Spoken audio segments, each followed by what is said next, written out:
I, Vegeta, the Prince of all Saiyans, hereby command that you do not listen or subscribe to the Dragon Ball for Life podcast. Whatever you do, would you defy royalty? No! Bye!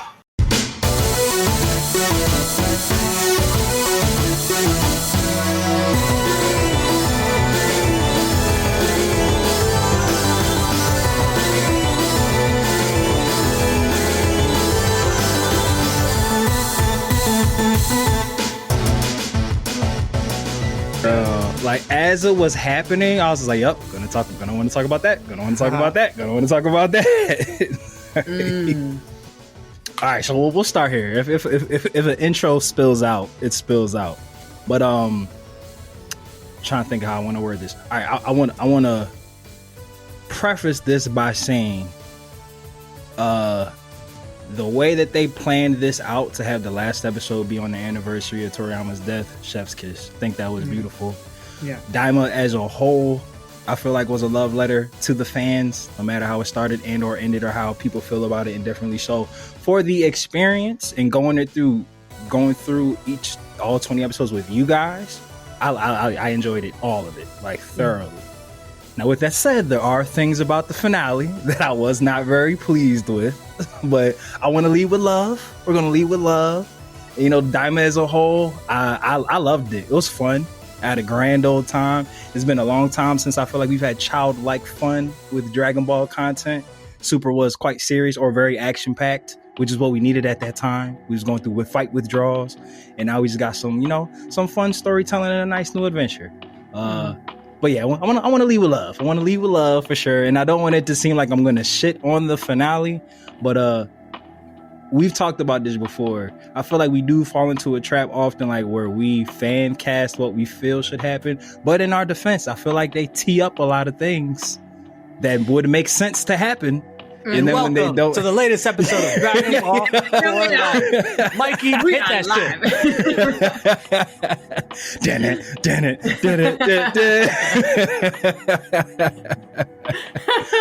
All right. So overall, how do we feel? Trio of Danger, the only three that matters, the biggest three, here to set nerd culture free.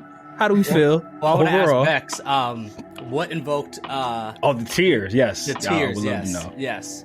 Honestly, like the... Oh, gotta grab my ring. I'll be right back. Scandal! The entire, idea that was... As far as we know, I'm struggling to not get emotional now. I don't know what's wrong with me. We here. We just love it so much. That's all. I know you guys understand. We get it. If anyone gets it, we get it. Yeah, I know you guys are here with me. 1000%. But like you say, it was a love letter to us, and there's actually no better way to describe what Daima was.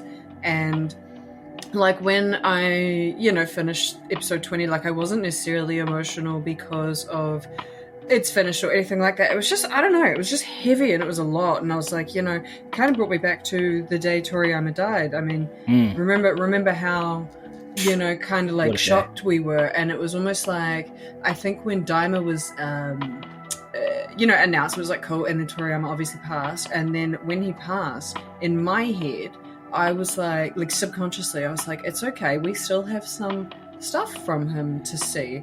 And I think when Daima itself ended and when I finished the episode this morning, it was there's nothing else. That's it.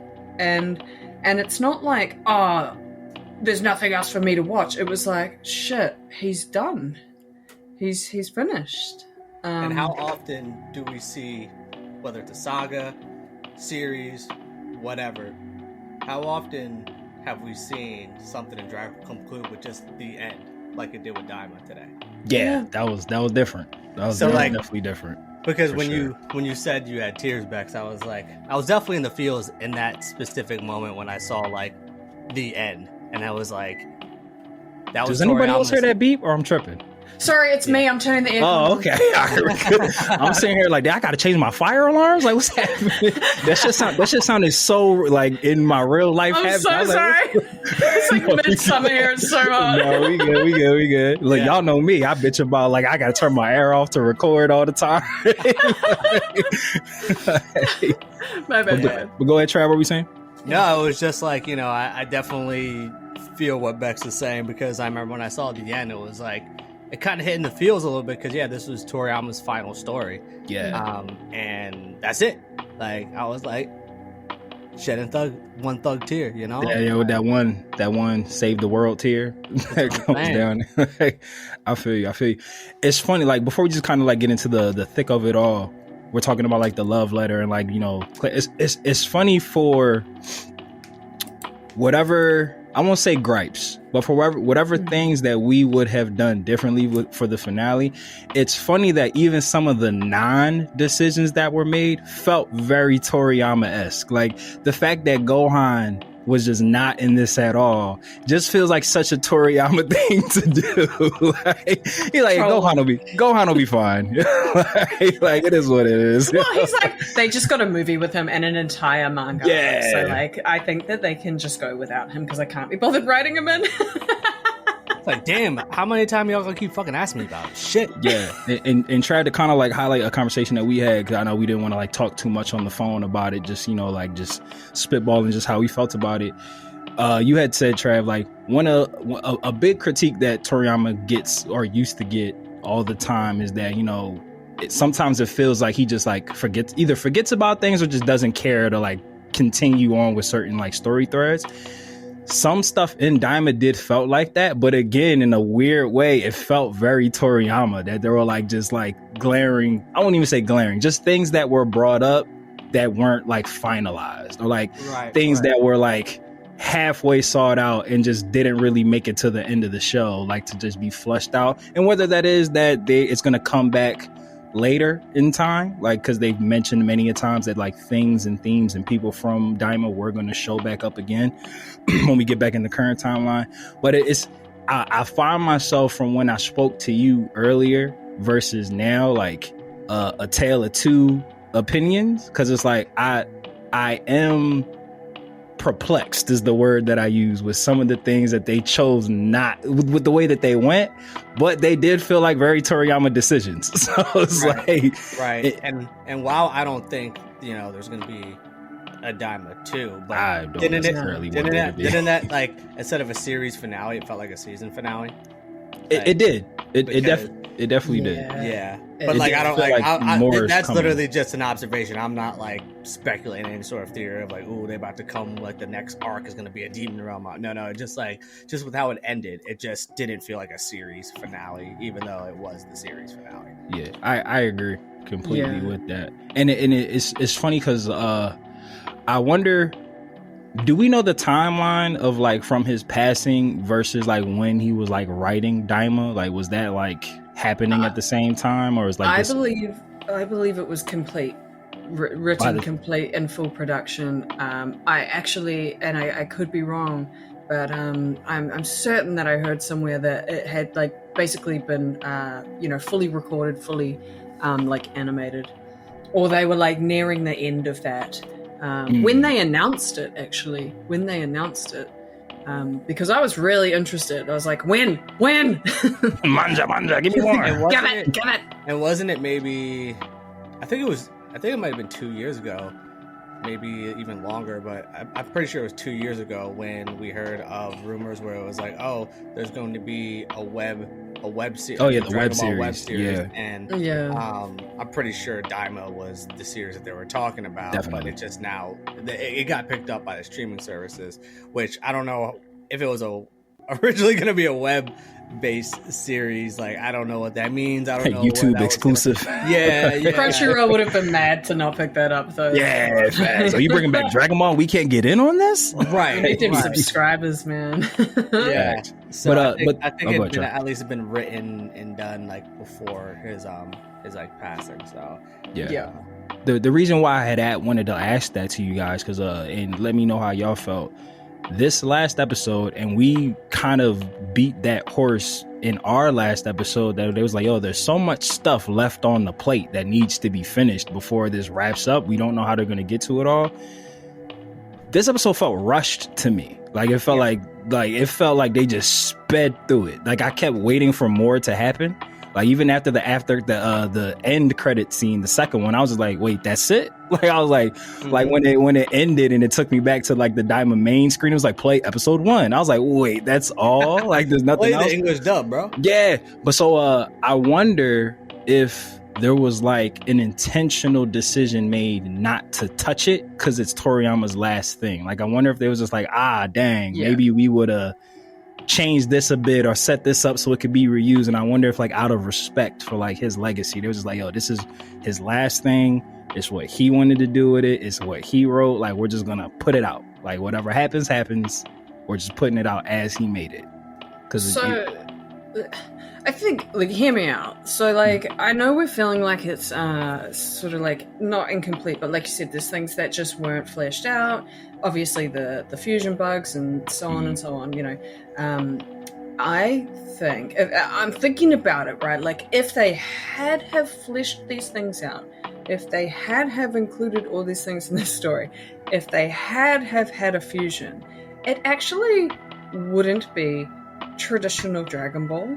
Because they do this all the time. We know this. You know, there's always concepts. There's always things that are left unexplained and left unexplored and undone. And then we're sitting here, you know, 7 years after Super, 8 years after Super, and 20 plus years after Dragon Ball Z. And we're still like, well, there was nothing about that back then. I think that if they had it just wouldn't have felt like Dragon Ball. It actually would have felt like an entirely different anime. And I know I'm digressing from kind of what you just said, but I like alternative takes. Yeah, like that's and I did feel as well, like what you guys are saying, like at the end of that episode it felt like a season finale, but it also did feel like it was done and complete. And I think that, I agree with you, Matt, like out of respect for Toriyama, they were probably like, well, he didn't flesh this out entirely, there wasn't any fusion, we know the fandom's probably going to be mad about that, but we're not going to touch it. We're just leaving it. Just going to step away, and we're just going to maybe do the Black Frieza arc, and they'll be happy.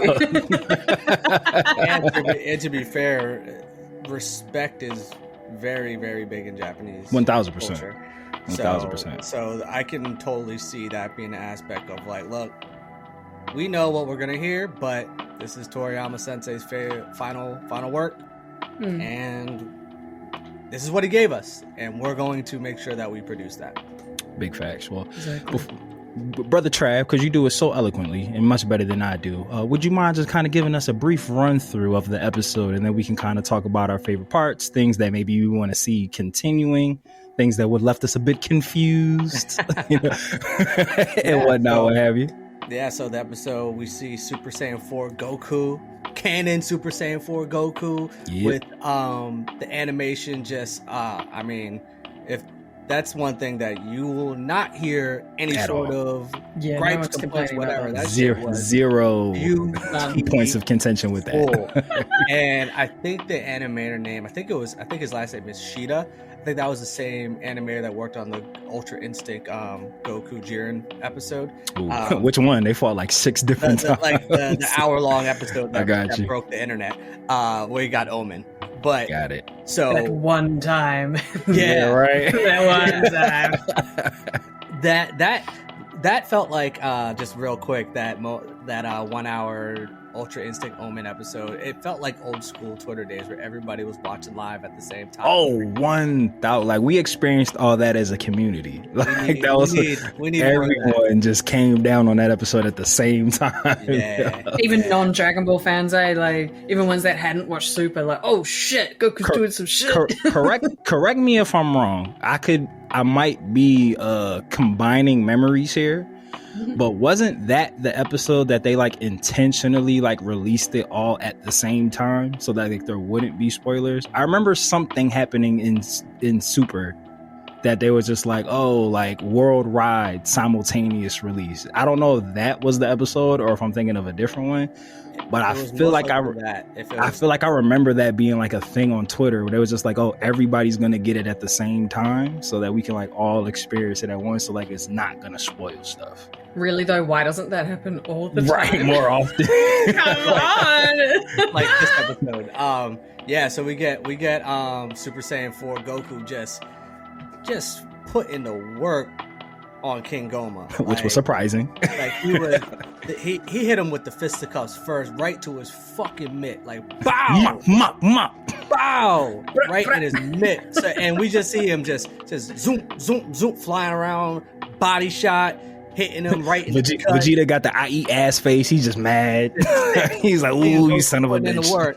And then we have the worst accessory item ever in Dragon Ball history, the Tertian, the Tertian Oculus? Is that, is it something with a T? The third eye. The third demon eye. The third eye, but I think it's the Tertian Oculus. Third eye blind. The third eye blind. And then kicks in and Goma's rejuvenated, bow, gets back and goes, but Goku's like, I got that shit on me too. Then charges back up, bow, more. Everybody is like, yo, this, okay, we see how this is the boy that beat Kid Buu. All right, this guy is something different. So we get just beautiful animation scenes between the techniques that we see Goma getting off with his magic and telekinesis. We see Goku, just the beautiful yellow aura, the sparks that are with him. And so as the fight is going on, we're thinking like, okay, is he going to get worn down to the point where, all right, he's going to need the fusion bug, or is, when is Piccolo? Also, I was watching this fight, and when they kept panning over to Piccolo Khan, just like about in the rocks and shit, I was like, yo, come on, like do something. Like, what is the right time? Like, because there was a couple of times where I'm like, yo, you can smack Goma in the back of his fucking head. Word. Bro, he didn't even have to leave the rock. He could have just stretched his arm out. and I'll get to the inefficiency of Piccolo once I get to that part, because there was something about that where I was like, my nigga, why didn't you do that before? Anyways, facts. So we're thinking, all right, Goku's getting worn down because, the Tertian Oculus just keeps on. It's the most OP item ever. I don't want to see all time. I don't want to see that shit ever again. But so he keeps on, same thing, rinse and repeat. But then Goku, he said, nah, I got a little bit more in me, and then just charges up even more to the point where, like, it kind of looked like the Limit Breaker Super Saiyan 4 version that you saw in Dragon Ball Heroes. And so where it had like a lighter-ish like that red white aura to it. So Goku is then once again starts really fucking him up and gets into his signature stance. Top 10 Kamehameha of all time. I will give it that. He hits him with a Kamehameha wave that goes through his fucking chest. And then a hole through him. When is the last time we've seen Goku? I loved it. Put a hole in somebody. That was movie Goku. He out for kills. Yeah, that was Kakarot. It was such like a King Piccolo thing, like the side profile. I was like, oh my god, they are paying homage. That's why I love you guys. Did you catch the part where, so remember when Goku did the Dragon Fist to King Piccolo and you see like the Ozaru behind him? You saw when it did like him just in Super Saiyan 4 form instead of doing the full ape? Like it did like that same projection. He threw a punch at Goma, and instead of doing like the Ozaru ape like silhouette around him, it just did like a silhouette of him in Super Saiyan 4 form, which I thought was like a neat form, like a neat thing, because it's like, all right, he's technically in ape form, so I like the callback, but like doing it a bit different. I thought it was really cool, but yeah, that Kamehameha was different. But that was. But what I forgot to mention too during that fight, how like just beautiful from colors was it that one point where it looked like he was underground or something like that, but like Goma was hitting him with all those different energy balls. Oh, the little orbs, yeah. Did y'all see my man did a special beam cannon Final Flash Spirit Bomb? Like he did all the motions. All I know is whenever that Kakarot DLC comes out and you're gonna fight King Goma, that's probably gonna be an annoying as hell fight. Bro, that's gonna be like great. That's gonna be like great ape Vegeta in sparkling water. Trauma. Rage quit. Such trauma. But yeah, Goma hitting the special beam cannon Final Flash Spirit Bomb. Wow, this shit. So Goma is now looking like, a donut, and he's like, I turned into Obito, which is a hole in him. He said, "Shit, I'm bleeding." But that's definitely what he said. He said, "You bastard." So as it looks like, he's down, and this is the inefficiency of Piccolo where he jumps in. Did y'all notice that when he jumped in, he takes off his weighted clothing then? Why wouldn't you just have Why that wouldn't it have been off before? And why are you screaming as you running up? You should have been quiet as the night, brother. He's like,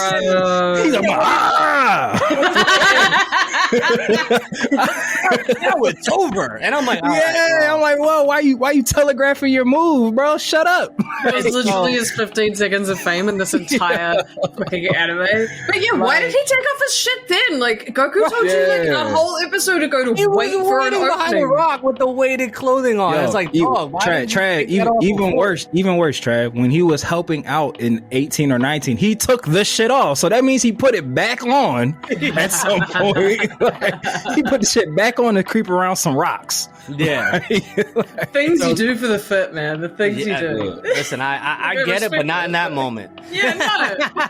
We need you, bro. We fucking need you. Damn. You know what? He knew in his head that he was about to be the savior, and he was like, "Damn, how do I want my statue to look when they erect it? Do I want the weighted cloak on? Do I need it off? Like, I take the hat off, leave the hat on. No, I'm not fucking gonna take it over. And then by then it's too late. He's like, "Oh shit!" Like he's I'll just take it all off. It's whatever. He was hoping they were gonna give him he was gonna get a flick. Exactly. A pre action shot. Yeah, a pre-punch flick. Like, ooh, this is the before and after. That was gonna be the statue in the Demon or the Piccolo with the chop up. Yeah. Instead, it was just a big bamboozle situation. And why did he load up such heavy shots? Like, you probably could have actually just 10-frame jabbed him 3 times, facts, and it would have worked. Facts. He did chop. Cock back, chop, cock back again. The most elongated. Reloading a whole fucking shell, like Jesus. Yeah, facts, bro. God, like if anyone, like Vegeta would have been the best suited for that because he'd be punching quick as hell. Like he'd just punch kick. I mean, maybe because it's like we're dealing with magic, so it's literal. It had to be punches to the back of the head, like key blast to the back of the head, wouldn't it? Fair. Impact? Yeah. Like, not the same. Like, Piccolo with his fucking stretchy arms. I just don't understand why he couldn't, as he was flying up there, stretch his arm out, do one. You know what I'm saying? Like, or here's a novel concept. Why the fuck are you doing this with one arm? One. Why not go 1, 2, 3? 1, 2, 3. 1, 2, 3. Because Naruto didn't say anything about it has to be 3 king hits to the back of the head. Just 3 hits to the back of the head. Yeah. Didn't specify what type of hits, but so obviously after the second one, he's about to get the third, and then Goma's like, "You slow motherfucker." Yeah, he's like, Goma said, "Why are you just using one hand, dickhead?" Yeah. Just bow. He got fully pimp-handed. Pimp-handed as Goma was falling. Yeah, he got backhanded, bro. I ain't never seen Piccolo get disrespected like that. I mean, and everyone's just like, "Oh, yo, fast!" They just like, "Oh shit!" Yo, everybody was like, "Damn!" Didn't nobody run over to check on him. They just like, "Oh shit!" Now Piccolo. That's like that moment you watch a man's fight and he gets rocked and you're like, yeah, it's like it's that brief moment. Like, damn, do I want that to be me? Like, what do I do here? Like, what do I do? Is anyone else got a solution? Or because I gotta say, I should have his back, but that was a swift backhand. I don't know. Yeah, like my man's ain't joking around. He's like, you know what? I'm gonna go check on him. That's what I'm gonna do. I'm gonna go check on my homie. You're also a little bit like, he did that to himself, and I just want to stand here and absorb that for a second because I can't believe it. Yeah, he deserved every inch of that backhand, but still, the disrespect was a different level. Yeah, very, very. Like, he ain't even turn around. He just backhand. He's like, fuck out of here. Yeah, that was different. That was different. It did different. The disrespect was crazy. So he gets backhanded. Goma, he's back again, and everyone's like, all right, we about to die, so we all might as well fight swinging. So everybody jumps in. Everybody's getting fucked up. Everyone's getting done, did it. You know, there's still no bugs for fusion, and so we're wondering. Still never found that lost pouch. You know, what's gonna happen? Dude, still running back to the fight. He still ain't make it back yet. Yeah. Then so like we're wondering what happens. They all get like hit with the. Was this when King Goma brought his staff back and made it like giant, and then hit him with all like those like orbs and beams, and then like everybody is kind of like gets hit with it, floating in the air. Then all of a sudden, we see Arya Stark. I mean, Majin Ku. King Ku. Put some respect on his name. Not yet. Not yet. Not yet. But that was Arya Stark. You are so right. I've never heard a more correct analogy. When you said that to me earlier today, I said, bro, spot on, bro. This was definitely Arya Stark killing the Night King moment. So we have Ku just happenstance in the destruction. Literally blowing in the wind, bro. Yeah. Like, happened to be right behind his head, and he said, you know what? Let me use this big ass magic book. Bop, bop, bop. And quick hits too. Quick hits. Not taking his time. He's using his brain. He got the biggest brain. Listen, we learned at the end of the episode, Majin Ku, smartest dude ever. Yeah, he got that. He an intelligent dude. Battle acumen on a different level. He brains win fights, man. Brains win fights. So Becs, I was saying to Trav, I said how they could have made that scene like infinitely more entertaining is like if Piccolo's first two hits were still like registered, and then dude just came in just final book to the back of the head. I feel like that would have been so much cooler than him having to like reset the three, because it's like you just had Piccolo try to chop the back of your head 3 different times, and it's just like, so you know that they're going for that. Like, you just kind of sat there and took them book hits. Like, I know he's a bit distracted, but it's just like it's a lot going on. Yeah. I mean, I guess simplicity is the best tools here. It's just like, he would never expect for us to do it a second time. Caught him slipping. But yeah, just cool literally just floating through the wind holding this book, and just happens to end up behind him. He's like, oh shit. I'm right here. Seconds before that, Arusu was like, maybe there's more hints in that book on how to get that eye on his head. Toriyama humor. Actually, we could just smash him with it. Like, if we thought about that. He said we can use this book to get that eye out there. Oh my god, I forgot I had this book until you said that. Holy shit, watch this. Wait, instead of finding the solution, let's just use it as the solution. Right. Exactly. Even though I could read this book in 2 seconds, like, let me just hit him with it. Sometimes you just got it. Sometimes when it's like your PlayStation's not working, you just hit it. Just pop it. Yeah. I don't want to check the HDMI's and open it up and like do all the shit. I'm just gonna hit it on the side a few times. Give it a little whack. Yeah, it works more often than not. And no one else. I feel like that shit works. Yeah. Whacking your electronics lovingly, I feel like does actually work most of the time. You either got to do that or like act like you don't care if it turns on or not. Like, I don't care. Yeah, you got to look away. I don't care if you turn on. I don't even want to play. Scratch that. Yeah, right. Fuck this game, yeah. And then that shit starts up. Yes. Yeah, it's like the best day. Your whole fucking life, you're like dancing around and shit. Like, yes, I'm gonna get some snacks. I'm gonna get a drink. Oh my god. Yeah. But like, if you like really like tuned in with that game, you can never turn off your system for like the next couple days.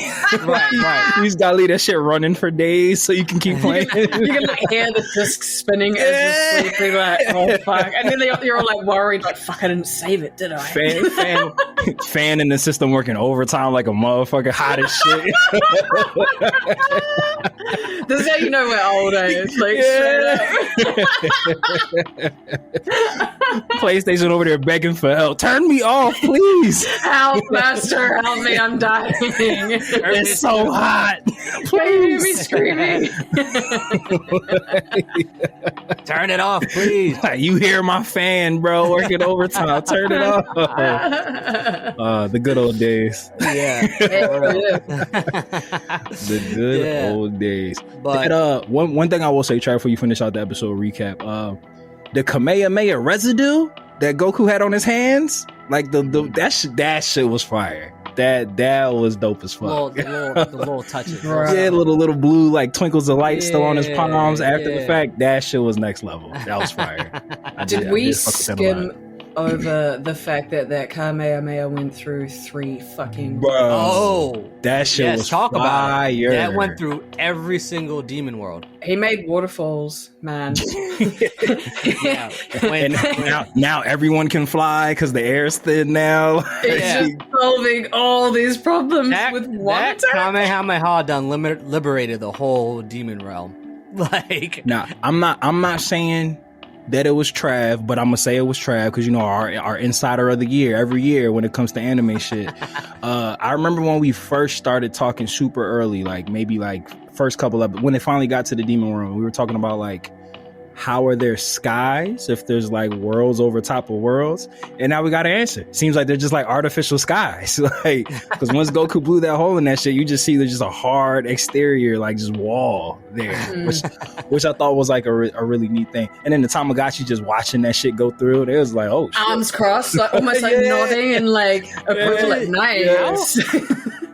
How funny was it though that like Neva just didn't use his powers to bring them over to the first to help fight? Yeah, the other two were just chilling. Like they went home. They were like, we don't have nothing to do with this. Tamagotchi gonna come back to him like, yo, you never had me working overtime, bro. I never did this shit in millenniums. Like, what is look now that they don't have to guard the Dragon Balls, they probably gonna hang out more often now. You know, we don't know that they've ever met. Like if they've just been stuck in their guardian positions all this time, have they ever hung out? Like shared notes, war stories. Maybe they'll fuse later and just be like, "Hey, that was my dream. Why don't we have some fun, guys? Let's see what these bugs do." He said, "I got the fusion bugs." Look what I found. We only need one of us anyway, so yeah, exactly. Right, exactly. Like ain't no Dragon Balls to guard anymore. You good? Do what y'all want. Fuse forever. Become one. Dragon Ball's sitting at the bottom of the fucking ocean. Become Tamagotchi 123. yeah. 123. It'll be great. It'll be great. But yes. But yeah. So then the Tertianoculus, the third eye, pops out and it's just squished by Gloria. He's like, I didn't like that part. He said, all right, this is how we're gonna nix this. Just give it a little stomp. Give it a little stomp. That was so gross. That bugged me because it's just like if that's all it took to destroy the eye, and we talked about this before, like maybe Deborah planned on using it. That's why he wanted to hide it till he wanted to get it. Why didn't he just squish that shit? Like if that was what it was, when his dad took it off, he's all right. I need to overthrow my dad. I gotta wait till he takes the eye out because I could beat him by myself. Just go squish that bitch. You know where it's at. Just squish. Right. No more eye. Somebody tells me Glorio's a little bit more methodical than like Deborah. Probably right. And Arinsu as his adoptive mother, maybe he learned that in school. Like, hey, you can probably squish that shit, put a little pressure on it. Yeah. Maybe it was in the book. It was in the book. That was the knowledge in the book she was talking about. Maybe there's some information in this book on how to defeat this eye. That's what it was. Like, he said, do a little, just. It said in the fine print, can be squished. And you'll be all right. Yeah. Apply pressure. But like it made that like slight squishy noise. And it turned to like pink energy. I like that shit. You should fucking do that. Like, you wasn't feeling that, Becs? I already got an eye issue. Like, I don't like it. that does create the question, Bex, like you were just saying him about being more methodical. Like, I wonder how he knew that would work. Like, this is the most powerful item in the demon realm. And you just know, like, hey, if I step on this, It'll go. Like, He almost, it's almost like he looked at it like, I wonder if. yeah, like, he said, could it be that simple? Could it be that simple? Surely. All we had to do was hit him in the back of the fucking head 3 times and it came out. So maybe. And we're like, wait, that's all we had to do? Okay. That does make, I don't know if she was a lady of the night, but it seemed that she was a lady of the night, the one that Habis gave the eye to. That makes the scene of her like literally like pounding the eye into Goma's forehead a bit not realistic now. If we know that if you apply pressure, it squishes it. It should have broke there. If that's the physics. But that's just me being nitpicky. You're like, wait, this is how it happens? Like, yeah, I've watched this eye take mad abuse in this show. Like in the boot. L'Oreal's boot. This is why I got trust issues, man. Right. This is the issue. Yeah, and then everybody's all celebratory. We see once they trap Goma, we see our boy Degasu come back from the dead. Fuck, that was so funny. That was so fucking funny. I was like, oh shit. They bring this little orb thingy that they're gonna seal. They hit him with the mafufa. They hit him with the mafufa. Yeah, they said, look, you're gonna repent for 100 years, and then Piccolo comes on. Now wait, let's talk this out a little bit. And then Goma was like, yeah, you see, I'm good at heart. Piccolo's like, yeah, you right. 99 years. 99 years. And then how about Aritsu? Ain't no love for family, man. She said, yeah, facts. Why don't we keep Degasu there too to keep company? Yo, can I just say, Degasu got a raw end of the stick, dog. Like, yeah, he really, really did. He was just doing his job throughout the whole show. Bro, he's low key harmless, and he was just following Goma, man. Like, now he's stuck there with him for 99 years. Like, that's about to be the real Zamasu, because he gonna come out of that shit mad as hell. Bitter as hell. Y'all thought Zamasu was crazy. Degasu gonna come out of that shit like, yo, fuck that. Like, I was just helping my mans out. And y'all, like, did this. Nah, He gonna kill Goma while he's in there, then come out and be like, all right, you outside. Instead of mortals, it's the zero outside worlders. Zero. He's like, anybody in the outside world, they can go fuck off. He about to spend his 99 years trying to figure out how to make sword hands. That's what he's about to try to do. Right. He gonna practice. He's like, I'm gonna get it. I'm gonna get it. This is how I can do this. It just needs a bit of execution. He gonna pop out looking for revenge, and it's just gonna be like descendants of Pan that are alive at this point. Right. Like the demon world is now like a tourist destination when by the time it gets out. I can see that though. I can see that being a thing. They're all warp fish is open for business now. Like it's like come on through. They're like where's Goku at? Goku? Oh, if you just go to the Demon Realm Museum, there's a whole exhibit about him. What are you talking about? Oh, you didn't hear? He was the one that defeated Zykor, the multiversal threat, and saved all types of shit. Yeah, they're like, wait, what? Who? Wait, what did I miss? Oh, how? Wait, when was the last time you were in the Demon Realm? When there was there's not even 3. It's just one whole place, baby. Like, yeah, it's demon world now, baby. Yeah, it's the world. It's an amusement park. It's Demon World, baby. Yeah, so Degasu, I'm sorry, bro. You just followed the wrong.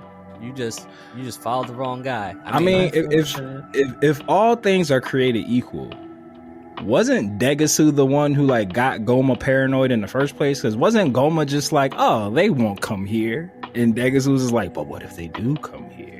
And that like started freaking him out. Like, it was Arinsu who like. Oh, she was the one that put the bug in the air, right? But it was Degasu's idea to turn them into kids, right? That was like his thing. If I haven't watched that episode in such I'd have a to long go time. back. I'd have to go back. But I swore like he was just like, oh, why don't we turn them into kids? And Goku was like, yeah, why don't we turn them into kids? Hey, listen, we're not gonna get into politics, but Degasu's a Trump supporter. He's like, yo, 1000%.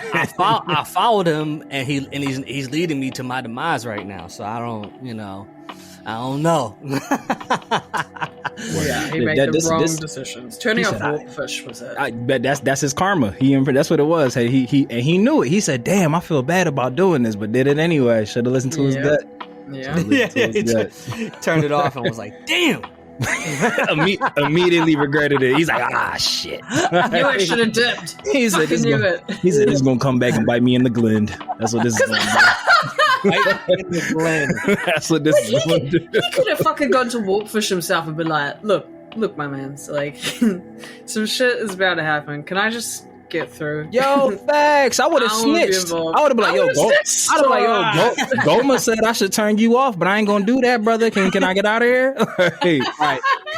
Hey, look. Where was he going? How was he trying to get it? He turned the workfish off and then tried to escape. Like, where were you going, bro? Right.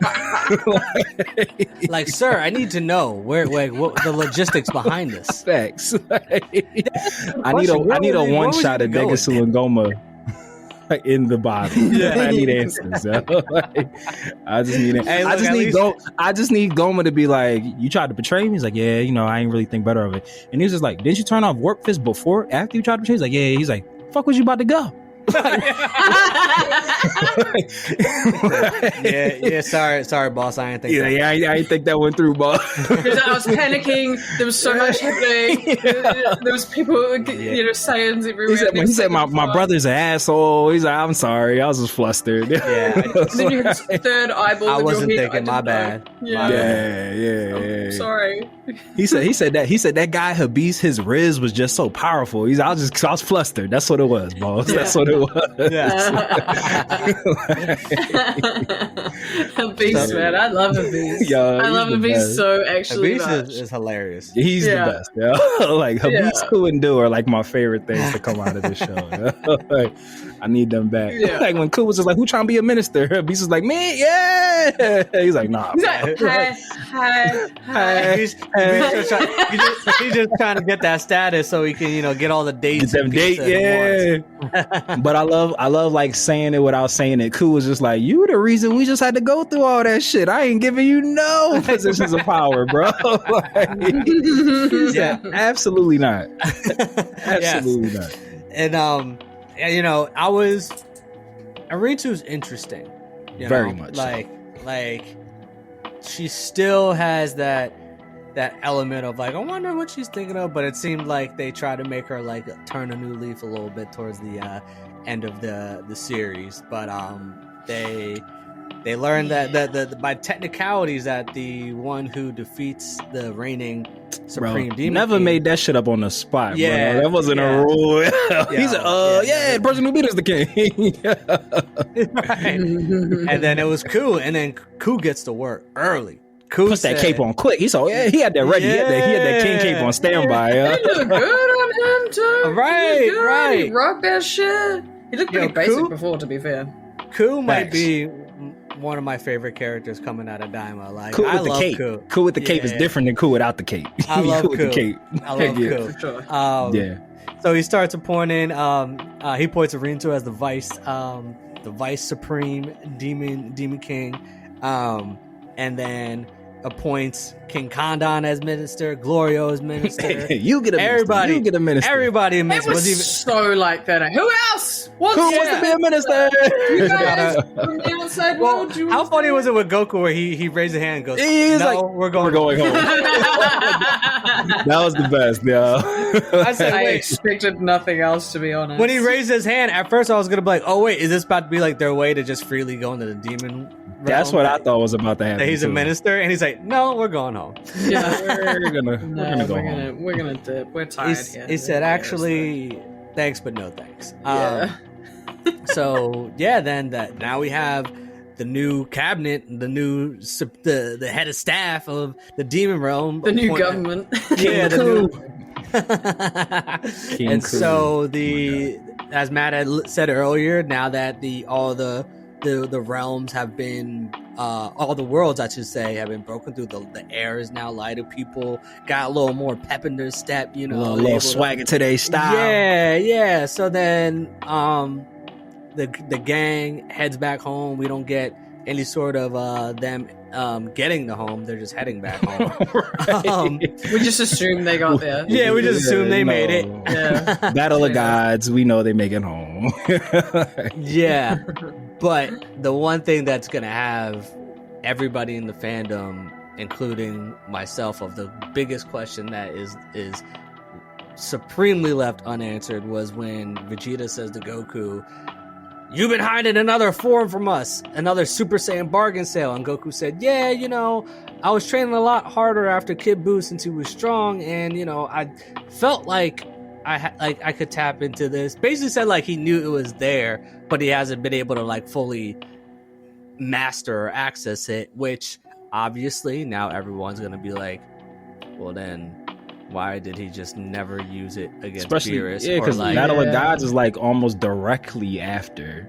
Yeah, Well, why wouldn't he use it against Beerus? Why wouldn't he use it in the Tournament Power when he was like conserving all energy when he was just using or showing Khalifa like the different forms when he was Super showing Saiyan. them the different forms? Why didn't he do it there? So yeah, it was the easiest way for them to just be like making it either magic something about specific, the magic, or Demon Realm specific. But now they had it done, make it all confusing now, where everyone's going to be like, "Why the hell did Goku never tap into this before?" Like you would think.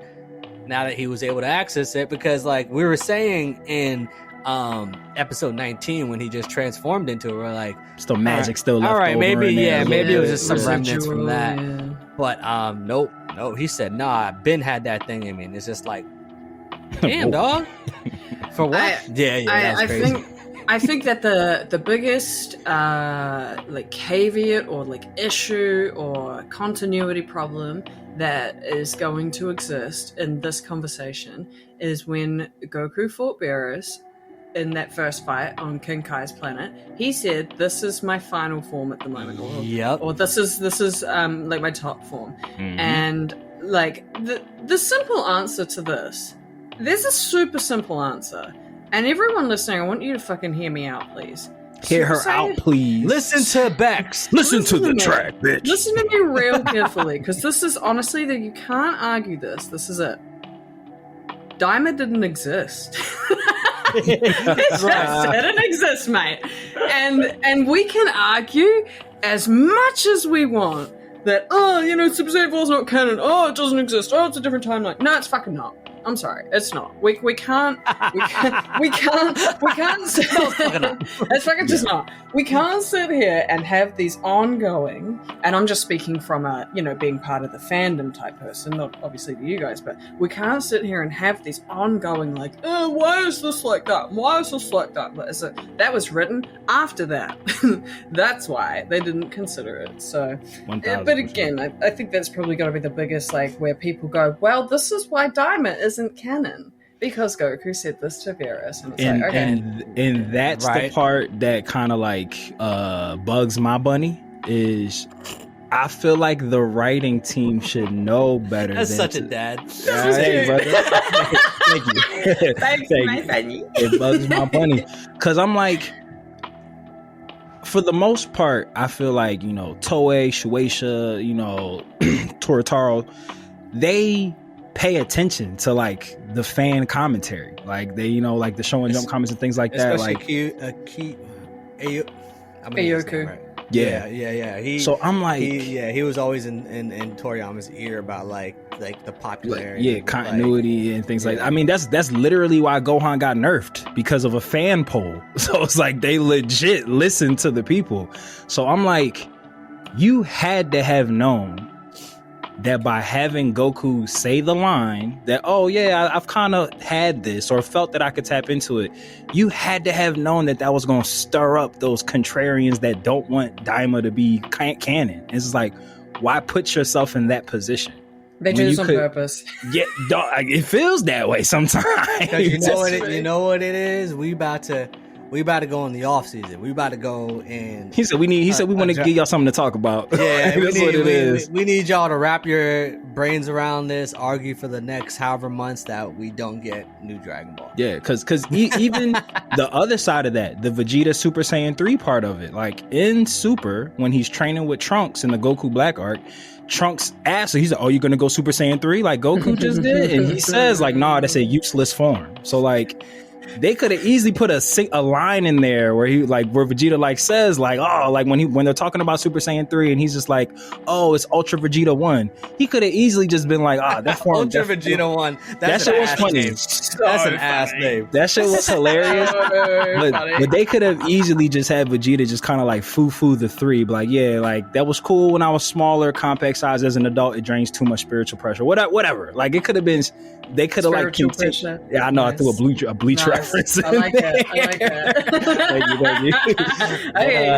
you. You know, that's where you come for the content, but you stay for the culture, baby. Hey. But I'm like, yeah, like we have Vegeta in the canon timeline shitting on Super Saiyan 3. So like to have him obtain it, use it, and not keep that through line, or even like have him during the fight as an adult Super Saiyan 3 like lose stamina and be like, yeah, this form ain't it, bro. Like this ain't working. Like some acknowledgement that he has a deep disdain for Super Saiyan 3 that he does have in Super.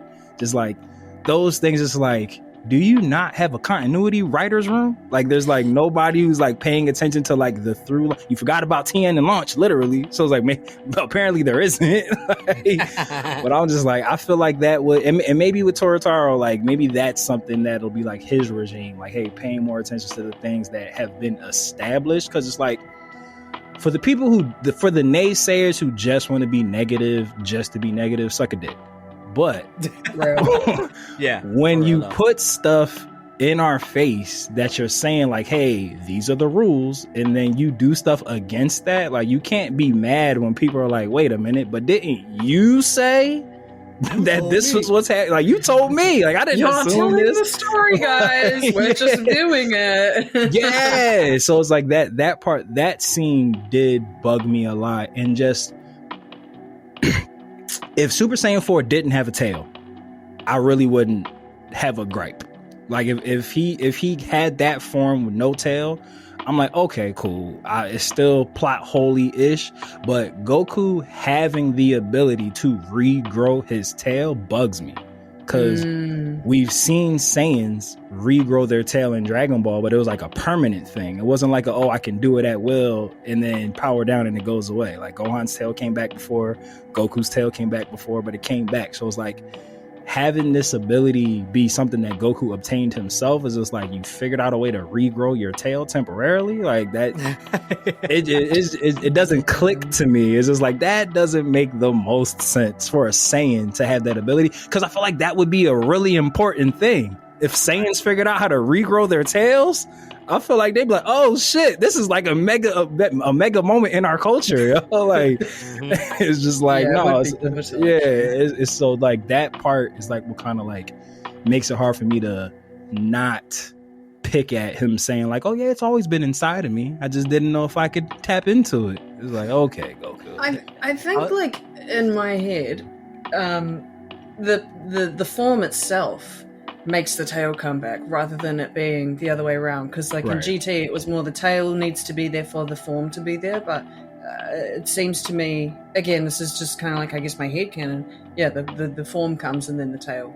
Yeah. And I think that's what's implied, which would make so much more sense if it was a magic based ability. Like, magically your tail came back, but it's like you power it up and sprouted a tail and then it goes away when you power down. It's a bit confusing. Weird flex. All right. I thought you guys tell you something crazy where he said, I know it's always been inside me, but I just didn't know how to pull it out.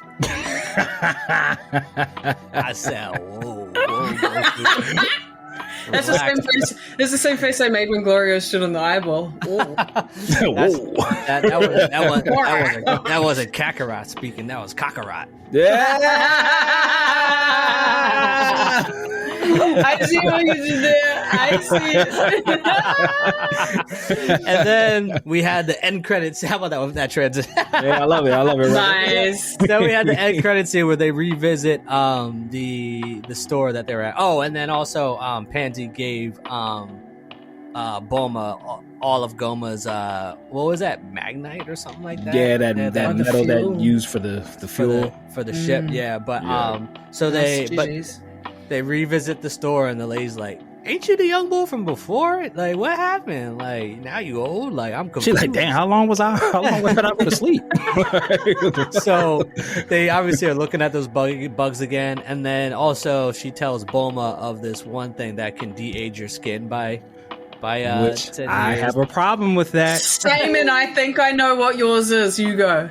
Why the fuck was she wasting Shenron wishes Right. to de-age herself, and she has this big ass bucket of de-aging bugs? Which wasted wishes. Selfish. And now she has the fuel to get back to the demon realm if she wants to make a run there. Like, that felt so like, like haha fans. Yeah, like fuck you guys. This is what it's connecting to Super because she wants to de-age her skin. Yeah, like But she was using the Dragon Balls to do She it. bet I lost them bug on the way home. I swear to fucking God. and it's just like they said one bug is 10 years de-aging, and she bought the whole bucket. So I was like, you don't need to waste no Shenron wishes on this, yo. Like, what is you doing, yo? Right. Like, To be fair, actually, she has wished for her eyelashes to be longer and her butt to be perkier. So that's not necessarily de-aging. okay.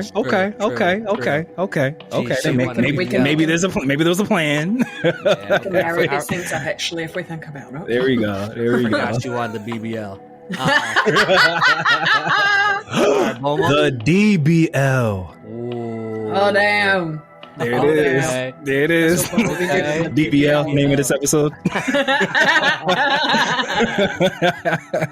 So the BBL and the B is Bulma. Word. But shit, Bulma briefs. Wow, it's all coming together. It's cohesive. Wow. She about to be on the runway soon. Bulma briefs. Big facts. Fashion. Yeah. About to start an underwear line. Bulma's briefs. And then what do we find at the store? Oh my God. Tucked away. 2 Cobwebbed. more tertian oculuses, 2 more third eyes, and she's like, they're very expensive, so usually people can't buy them, and it's just like, how does something so fucking OP just you could just in the third demon world, at the broke demon world, there's powerful ass items in the broke world. one of us can walk in there and be like, yo, let me get that, and now we can take over the world. Yeah, it's over. It's a wrap. It's a wrap. I just don't I know it's supposed to be funny, but at the same time it's just like, it's Like, it's laughable. It's actually laughable. Like, not ha though. Like, right, like it ending on that, like ending on that, I was just like, that felt like another moment of ha fans. I was like, oh man. But I will say, because I do remember, like, way back, like a couple episodes when we were talking about the third demon eye, and I was just like, is it called the third demon eye because it's like your third eye? But now there's 3 of them. I wonder if that's why it's called that. Like, that's why there seems to be 3 of fucking everything in the demon realm. Apparently to be fair. 3 except realms, 3 Tamagotchis, 3 except 3 people fusions. Yep. It's the one thing we did. We're gonna stay mad about that until they write that shit into the until that happens. I'm 1,000% gonna be pissed about it. Only blue balled us with that. Really, so much. So, like, even I have blue balls. They took the time out to explain it. Like, they took the time out to show the diagram of how these work. And they went back to the store where they fucking got them, mate. If they hadn't have put that, then I'd be like, sweet, they're lost.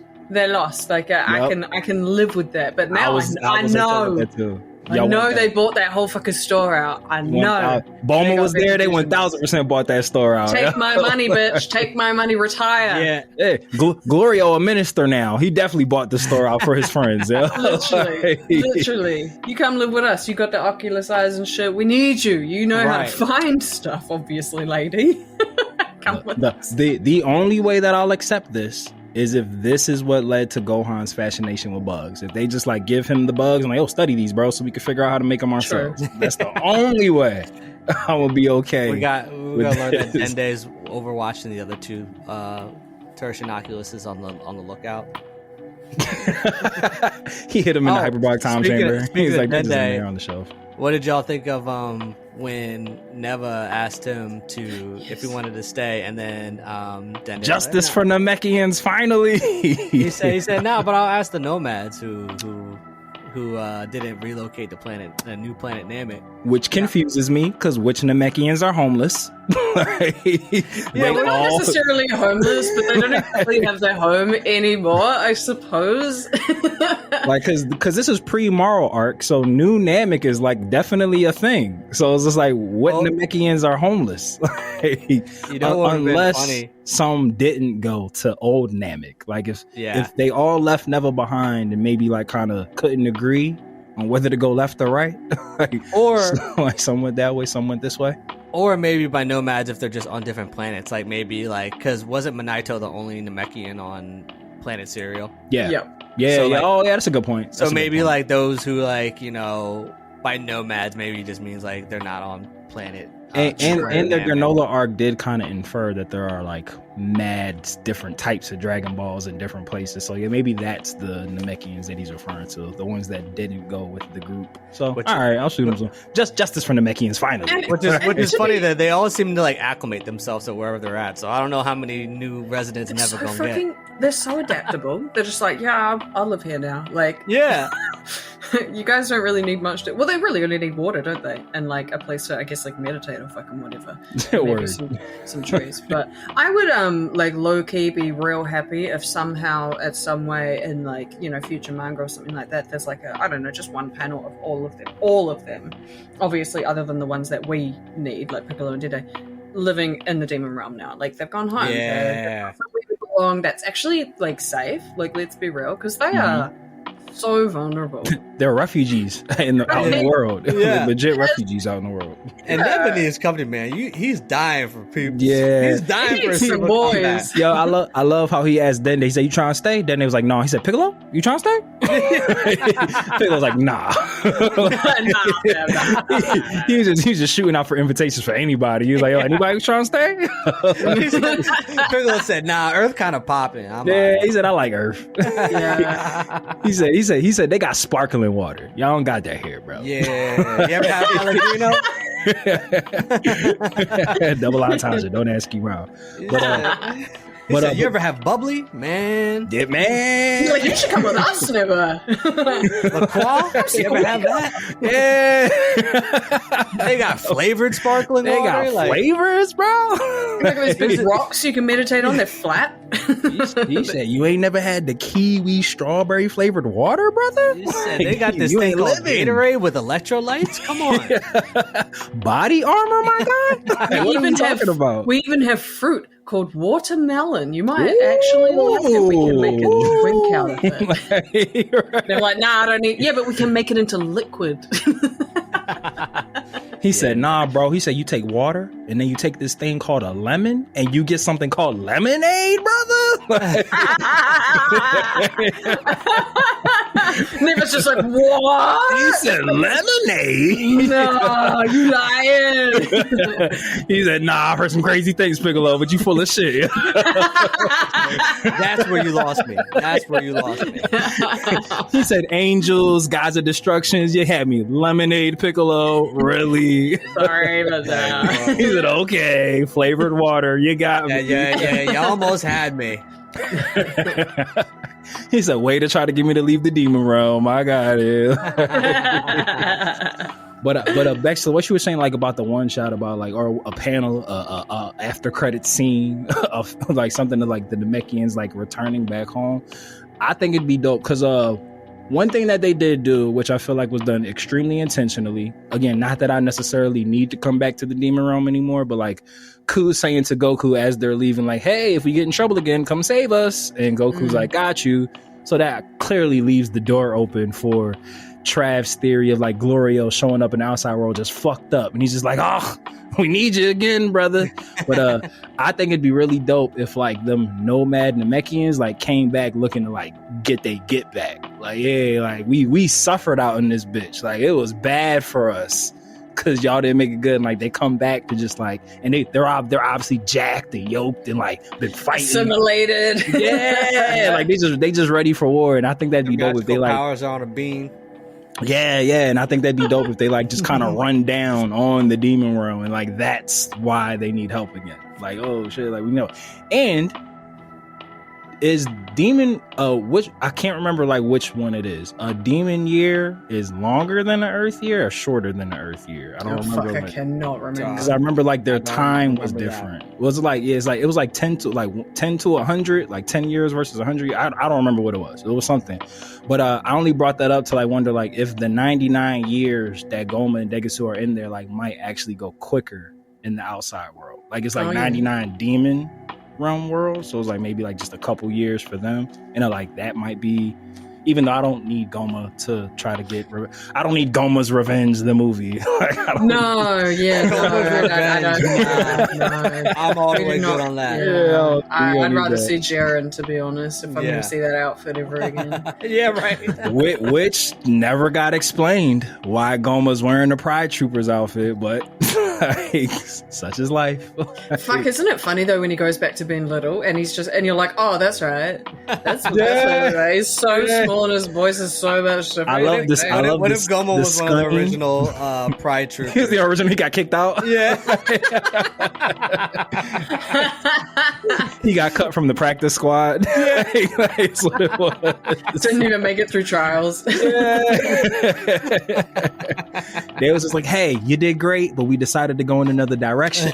You know, maybe next year. You know, he said, put some weight on and then come back next year. We'll talk to you. Yeah, get a third eye, maybe try it. Yeah, that's what it was. That's what all this was about. That's what, and this all of this can be traced back to Goma not getting recruited by the Pride Troopers. It's like whatever this multiversal like thread is. Like you see like Universe 11 show up and Jiren be like, "Is that you, Goma?" He said, "Goma." Jiren's like, wait. They call him like Little G. They got a nickname for him and shit. They said, "Little G." What you doing here? Chopper calls him Little Bro. Real shit. He said, "Oh, you got beat by Goku too?" He said, join the club. Join the club. Yeah, come over here. Come sit down. He said, now you could be a Pride Trooper. You want a bear? Jiren's telling Goma about Goku, and he's like, wait, he had a silver head form, and he was able to bring out your full power? Oh, yeah, no, he's different now. He said, put me back in that bottle. He said, no. Put me back in the bottle. He said, Degasu, we back. Degasu, we not ready. Nah, too soon, brother, too soon.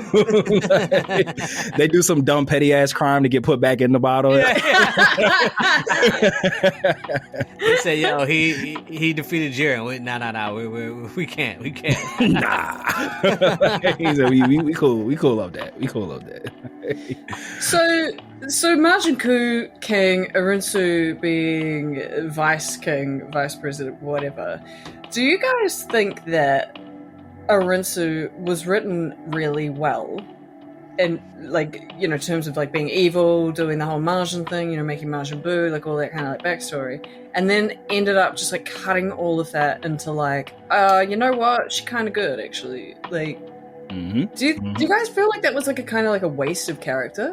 I do. Yeah. I feel, funnily enough that you say that, I feel that they did to her the same thing that they did to Glorio. Like him being like the spy ended up just being like, that's just his mom and he loves her. So of course, like I felt that same way because it's like they've been teeing up Arinsu, like not necessarily be the big bad, but like her plan seemed that it was more nefarious, like had more layers than, oh, I just want to be queen to make this shit dope. Like, which is like, I guess they could say technically they followed the same path. Like, her goal was just to be queen so that she could make the demon world, the realm, revered by all other realms. Like, technically they did stay within that box, but yeah, like between making Kuendu, staging the coup to make Kuendu, like betraying Goma, teaming up with the Majins, like all the shit that she did to like get a hold of the demon realm seemed like there was like way more layers to peel back of her.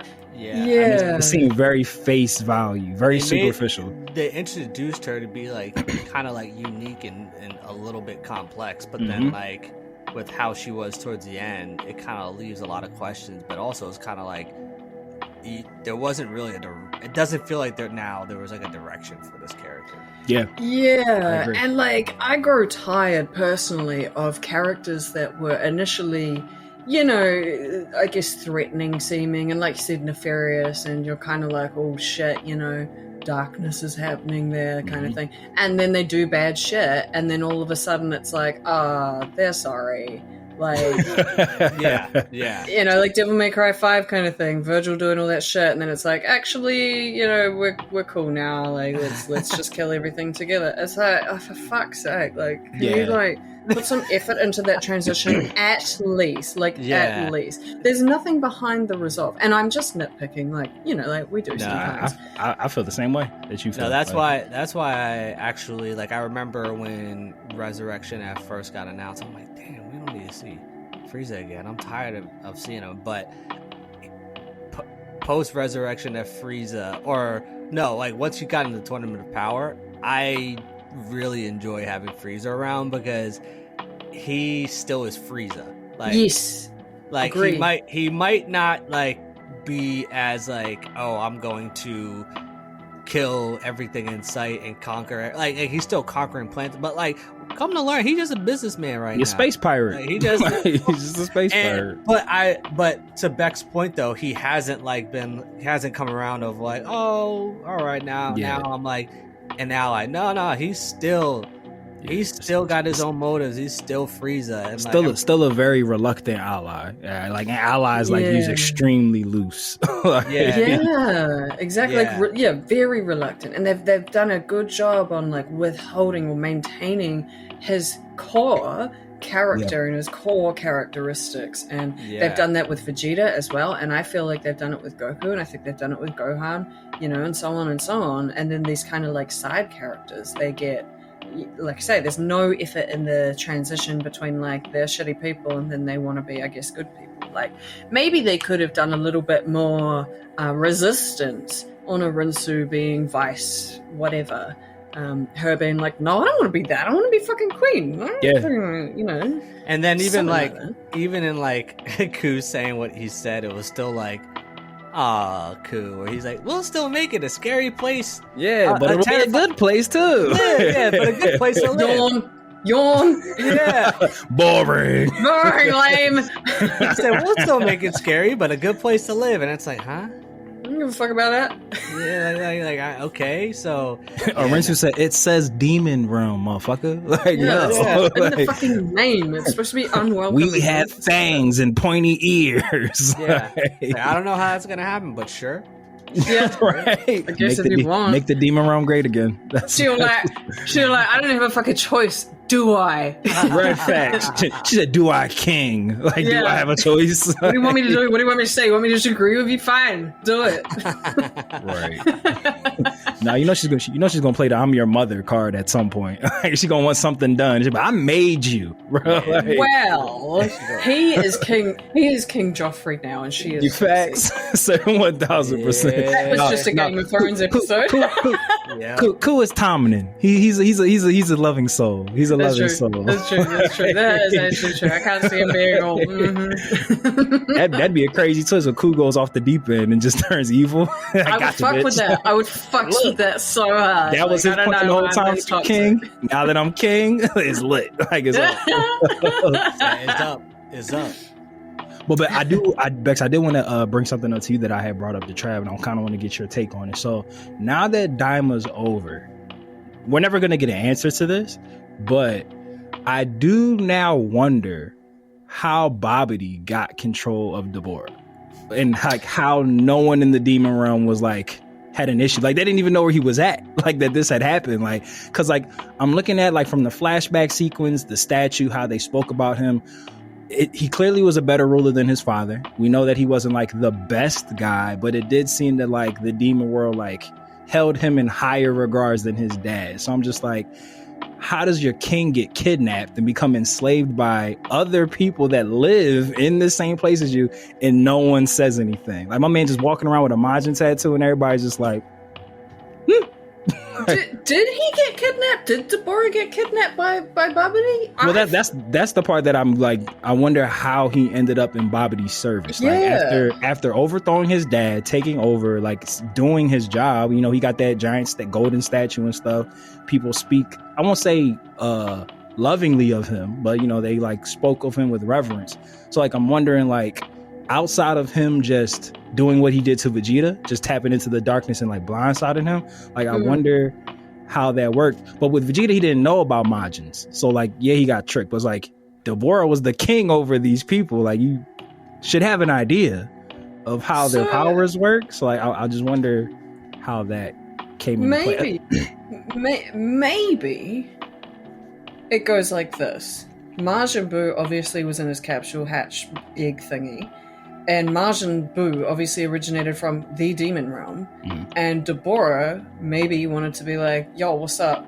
How we get this guy back? Babidi's like, I can get him back, but you have to be my slave and have this cool tat on your forehead. And then Deborah like, because maybe he didn't know, you know, about Orensu, fucking whatever. And then he was like, fuck, I guess so. Like, I don't know why. Because he had that fucking eyeball that, you know, like, I don't know why he would want. Well, like, Majin Buu was, like, revered, though, like, as feared. Like, yeah. Like, the whole time, you know, even when we look back in inside world and outside world. Yeah, like, he going around, he going everywhere. Maybe he wanted him just to be, like, back in the demon realm to, like, in his capsule some shit to make sure he doesn't, like, do some fucked ass shit out there and, like, make an even worse name for the demon realm or something like that.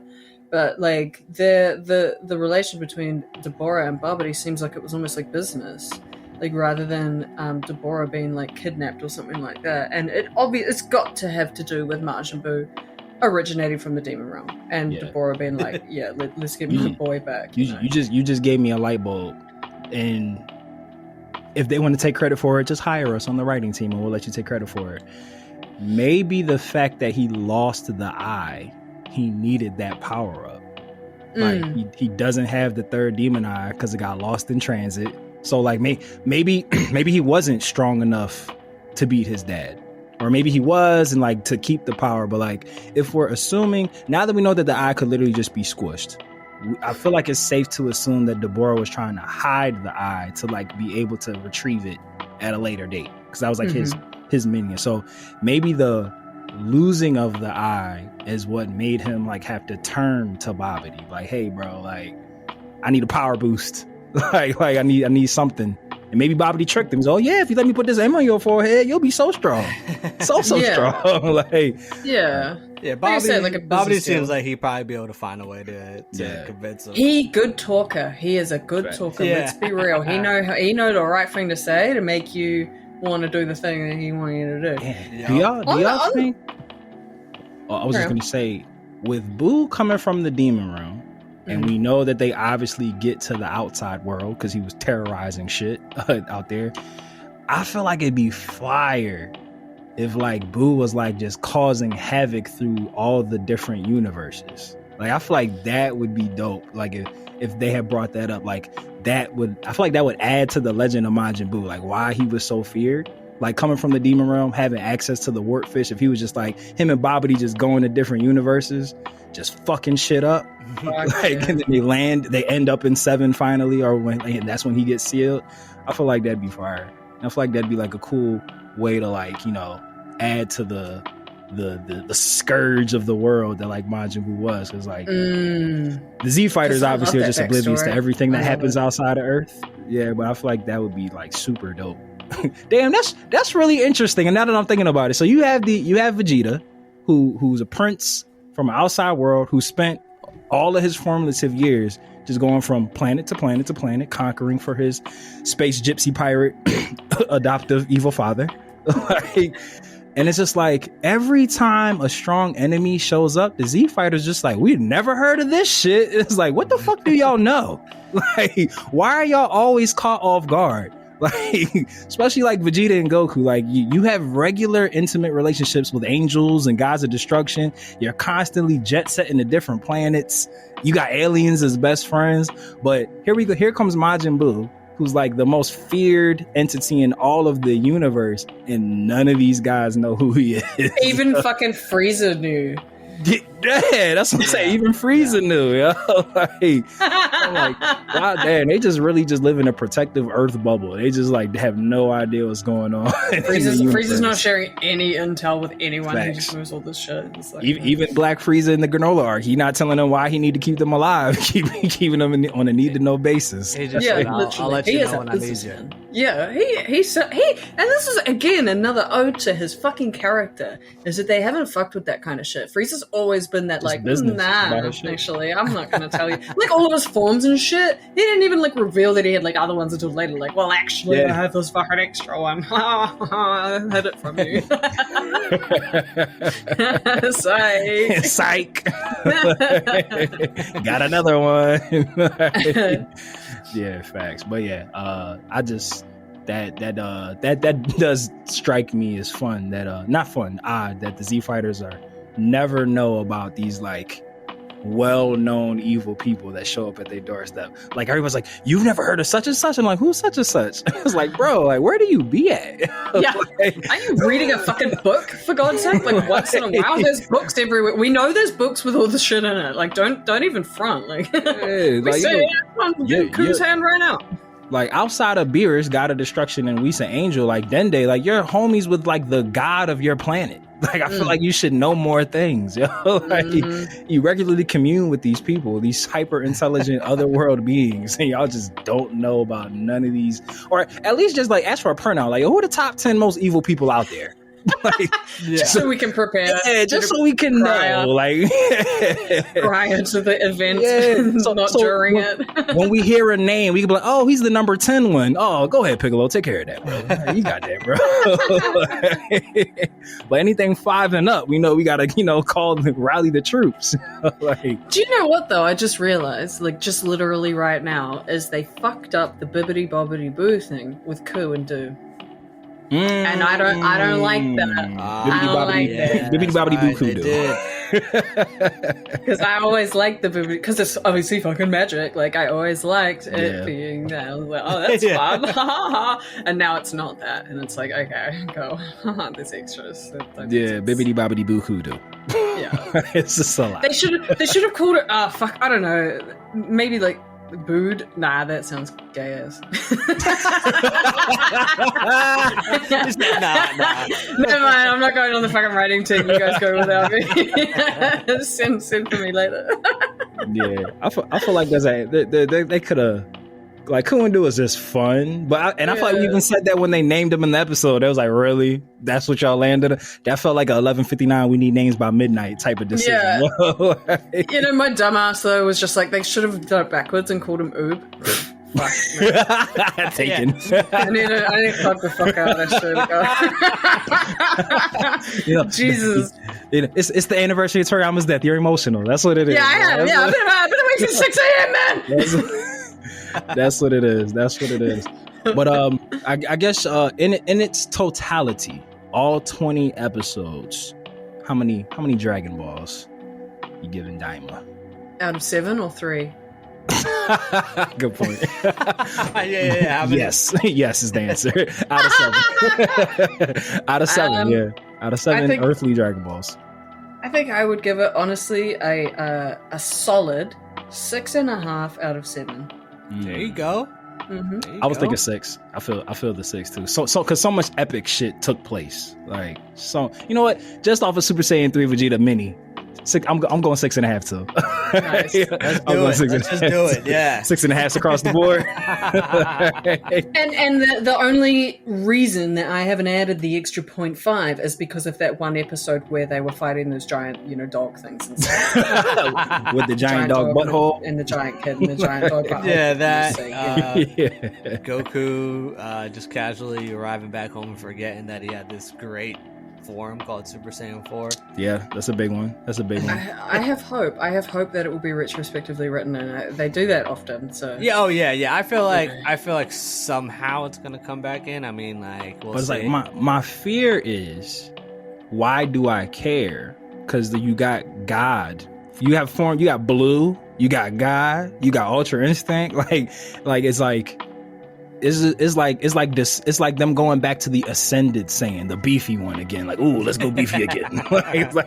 It's not as important. Like I said, unless the Goku has a moment where he's like, oh shit, I know this form. Like teaches it to Broly. That's the only thing that I would just be like, all right, bet. Let that be Broly's form, because I feel like his base Super Saiyan is already way stronger than shit fucking Blue, and everything. So his Super Saiyan 4 would be crazy.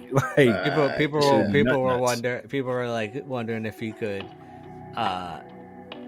combine his Super Saiyan 4 power with Ultra Instinct, and then finally we'd get Super Saiyan 5 from 25 years ago, Google search. Yeah, the silver hair, silver fur, Yo, I wouldn't be like how he does Kaioken 20 with Blue. I wouldn't be mad at a blue furred Super Saiyan 4 Goku. If he figured out how to go for in God, that shit would kind of be fire. Right. If he went blue furred, or let that be Vegeta. Let Vegeta do it with blue fur. Yeah, someone will get super. It's such a dope form that somebody will. That'd be cool if. It has to be Broly, because Gohan has Beast, which is basically just like a better version of Super Saiyan 4. There's still hope for Goten and Trunks. Let them get Super Saiyan 4. No, there isn't. Hey. No, there isn't. Wait, hold on. Trav might have grown up Gotenks. Super Saiyan 4? Grown up Gotenks? If we finally get a grown up Gotenks fusion, finally, let them get Super Saiyan 4. I mean, it wouldn't be the worst thing ever. Let them move to the fucking Demon Realm and be done with this. Just train. Go in the Demon Realm and train. To the Demon Realm. Go away, you guys. You're fucking hopeless. just lock them in the hyperbolic time chamber. Just lock the door. Lock them in there. Figure it out. Figure out how to be useful again, yo. Lock them in there. Lock them in there. Shut up. Lock them in there for a full week. Just 7 years. They just come out. They come out just with God energy. They're like, yeah, there we go. That's what we needed. All the forms combined. Yeah. All of them. They've learned ultimate. They've learned everything. Everything. Nice. And they could too, because they're fucking protege kids, man. That's what I'm saying. We potentially have justice for Namekians now. They get to go home. Justice for Goten and Trunks. That's our next crusade. Yeah. Justice for Goten and Trunks. Anything for Goten and Trunks. That's not what currently exists. Random aside, but very on topic. I swear to God, if they keep giving me Trunks with purple hair, just to throw it in my face that they've changed his shit to blue, I'm going to flip my shit. They just keep poking the bear hey, his hair's blue now, but we know that it was purple. Dog. Stop doing these things to me, yo. We're fragile. Okay? Having that after credit scene of Goten and Trunks on their fucking hoverboards, and Trunks has purple hair, knowing that I just read that damn one shot and he got fucking blue hair, just burned my insides up. This would be another argument for the community. They're different timelines. Daima is a different timeline. This Trunks has purple hair. Shut the fuck up! Shut up!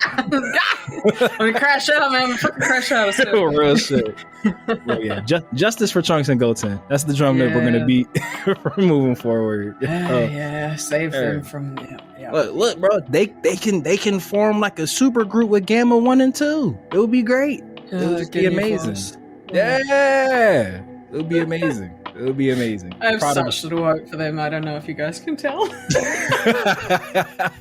I'm holding out hope. I'm just holding out hope that they just do right by my guys. Yeah. Right by my guys.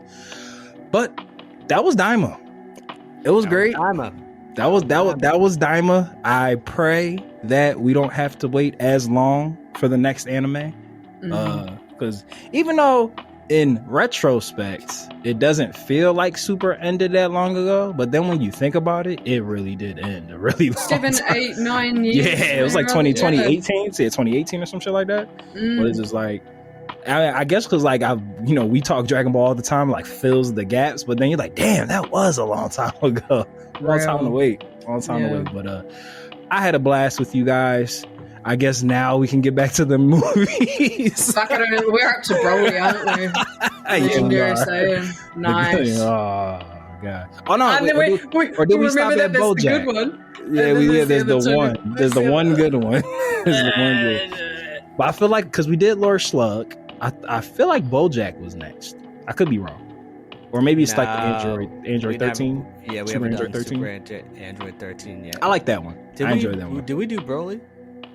Is Broly the next one? I think Broly's the next one. after Lord Slug? Okay, yeah, then Broly. Because I remember prepping to like watch it, but then yeah.